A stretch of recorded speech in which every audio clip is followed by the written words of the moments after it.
Okay okay. Kaveri ஸ்ட்ரீட்ல தான் நான் ரொம்ப நாள் குடியிருந்தேன். காவேரி ஸ்ட்ரீட்ல ரத்தனம்னு படத்துக்கு பேர் வச்சிருக்கீங்க. இந்த படம் உங்க படத்துல ரத்தம் எப்போதுமே ஜாஸ்தியா இருக்கும், இதுலயும் தூக்கலா இருக்கும்னு சொன்னீங்க. ஆனா ரத்தம் மட்டும் இருக்குமா, ரத்தனமாவே இருக்குமா, ரத்தினமாவே இருக்குமா? ஏன்னா உங்க உங்க உறவினர் ஒருத்தரோட பேர் ரத்தனம், அப்படியா? அதனால இந்த பேரை வச்சிருக்கீங்களா? அப்படி இந்த படத்துக்கு வந்து ஒரு பேர் தேவைப்பட்டுச்சு. நிறையா இருக்கிற நல்ல டைட்டிலில் இந்த டைட்டில் நல்ல டைட்டில். ஆக்சுவலாக இந்த படத்துக்கு ரத்தம்னு டைட்டில் வச்சுருந்தேன். கதைக்கு ரிலேட்டடாக ஒரு விஷயம் இருக்குது அதில்.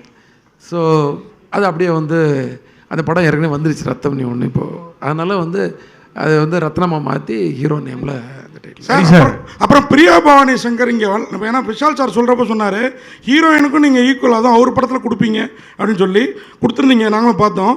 ஏன் வரல அவங்க? என்ன ரீசன்? அவங்க எங்கே ஷூட்டிங்கில் இருக்காங்கன்னு சொன்னாங்க. அவங்க படப்பிடிப்புக்காக வெளியூரில் இருக்காங்கன்னு சொன்னாங்க. சார் விஷால் சார், உங்கள்கிட்ட ஒரே ஒரு கேள்வி. நீங்கள் வந்து அண்ணா நகரில் தண்ணி பூந்துச்சு, அதை தீர்த்திங்கன்னா நான் 2026 வரமாட்டேன் அப்படின்னு சொன்னீங்க. ஆனால் விஜய் வந்து 2026 வராரு, நீங்களும் 2026 வரன்றீங்க.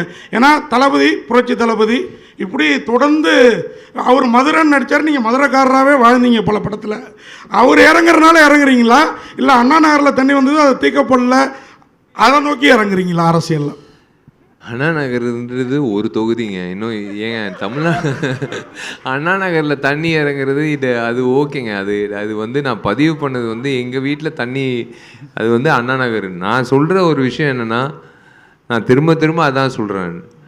முதல்ல வந்து தளபதி விஜய்க்கு வந்து வாழ்த்துக்கள். அவர் வந்து எடுத்த முடிவு, அவர் வந்து சமூக சேவைக்கு வராரு, மக்கள் சேவைக்காக வராரு அப்படின்னு முடிவு பண்ணிட்டு அவர் அறிக்கை கொடுத்துட்டாரு. அது வந்து அவருக்கு முதல்ல அவர் வாழ்த்துக்கள். எனக்கு ரொம்ப பிடிச்ச ஒரு மனிதர், ஒரு ரொம்ப பிடிச்ச நடிகர். எனக்கு என்னென்னா அவரை வச்சு இயக்கி ஒரு படம் பண்ணோன்னு எனக்கு ஒரு ஆசை. ஐயோ அவர் சொல்லிட்டாரே இதுதான் கடைசி படம்னு எனக்குள்ள ஒரு விஷயம் ஓடிட்டுருக்கு. அதுதான் இப்போ விஷாலன் நீங்கள் கொண்டு வந்தீங்கன்னா இப்போ என்னன்னு தெரியாது எனக்கு. ஒருவேளை நான் ஹரி சார் கதாநாயகனாக இருக்கிறதுனால நிஜ வாழ்க்கையிலையும் வந்து ஏதாவது சமூக விஷயம் பிரச்சனைகள்னால் இறங்கி பேசணுன்ற உணர்வு வந்து ஆட்டோமேட்டிக்காக வருதா என்னன்னு தெரில. இதெல்லாம் தாண்டி ஒரு விஷயம் சொல்கிறேங்க.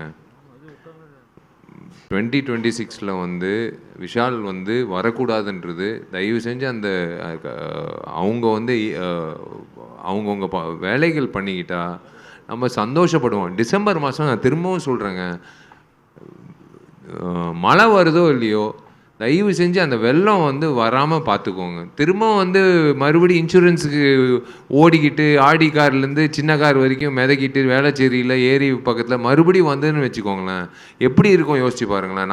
நம்ம ஊருங்க, நம்ம வாழ்ந்த ஊர், நம்ம சம்பாதிச்ச ஊர், நம்ம ஊர் ஒன்று வருஷம் இதே மாதிரி இருந்ததுன்னா எப்படி இருக்கும்? அதுதான் ஒரு ஆதங்கம். ஏன்னா அதெல்லாம் மாறிடுச்சுன்னா நாங்கள்லாம் எதுக்குங்க வந்து சொல்லணும்? அதுதான் ஒரு விஷயம். ஸோ ஒரு சமூக சேவை செய்கிறதுக்கு அவங்கெல்லாம் ஒரு உணர்வோடு நான் செயல்படும் போது நாங்கள்லாம் வந்து ஹரி சாரோட அடுத்த திரைப்படம், அதுக்கு அடுத்த திரைப்படம் அதில் வந்து எப்போ வாய்ப்பு கொடுப்பாரு நாங்கள் ஏங்கிட்டு இருப்போம். அதுதான் நான் எங்களோட வேலை. இல்லை சார், நான் கேட்க வந்தது அதான். அண்ணா நகருக்கே தண்ணி வந்துருச்சு, அதாவது அண்ணா நகர் அடையாறு காஸ்ட்லி பீப்புள் அங்கேயே வந்துருச்சு, மற்ற ஏரியாவில் ஜாஸ்தி வந்திருக்கும் அப்படிங்கிற ஃபீலிங்கில் தான் நீங்கள் சொன்னீங்க. நீங்கள் சொல்கிற விஷயம் எல்லாமே முன்னாடி கூட நீங்கள் அந்த ப்ரெஸ் மீட்டில் சொன்னது 200 படம் நிற்கிது இப்போதைக்கு, சின்ன படங்கள் வேண்டாம், அதெல்லாம் ரிலீஸ் ஆகட்டும், அப்புறம் உங்கள் காசை போடுங்கிற மாதிரி தான் சொன்னீங்க அந்த ப்ரெஸ் மீட்டில். கண்டிப்பாக. ஆனால் புரிஞ்சிக்கப்படுறது தப்பாக இருக்குது. அதனால தான் நான் இந்த கேள்வி. இல்லை அப்படி இல்லைங்க. சின்ன படங்கள் வந்து ஒரு திசை இல்லாமல் போயிட்டுருக்குல்ல. நீங்கள் வந்து நீங்கள் கரெக்டாக வந்து என்ன சிச்சுவேஷன் பார்த்துட்டு நீங்கள் படம் எடுங்க. அதுதான் நான் சொல்ல வரேன். அவ்வளோதான். ஒரே ஒரு கேள்வி சார். மஞ்சுமல் பாய்ஸ், பிரேமல், இந்த 2 படமும் சின்ன படம் தானே, நல்ல கதை இருந்ததுனால ஓடிச்சு. யார் இது? ரங்கநாதன் சார். ரங்கநாதன் சார், பைல்வான் ரங்கநாதன். சத்தியமாக இருக்கு, நான் பதில் சொல்ல மாட்டேன். சத்தியமாக நான் பதில் சொல்ல மாட்டேன். விஷால் சார், இல்லை I am not interested to tell him. Vishal sir, அண்ணனுக்கே தெரியும். நான் வந்து இதுக்கு மேலே வந்து நான் சொல்ல மாட்டேன். அண்ணனோட பதில் வந்து நான் வெளியில் நான் அந்த சத்தியமாக ஒரு பதில் சொல்ல மாட்டேன். ஒரு பொதுச் செயலாளராக தயவு செஞ்சு நான் சொல்கிறேன், என்னை வந்து இந்த ப்ரெஸ் மீட் ஆரோக்கியமாக போயிட்டுருக்கு. ஒரு பொதுச் செயலாளராக என்னை வந்து பேச விட்டுறாதீங்க, வேணாம். அண்ணனோட கேள்விக்கு வேணாம் விட்டுறலாம். எல்லாம் நல்லபடியாக சாப்பிட்டு ஓகே ஃபைன்.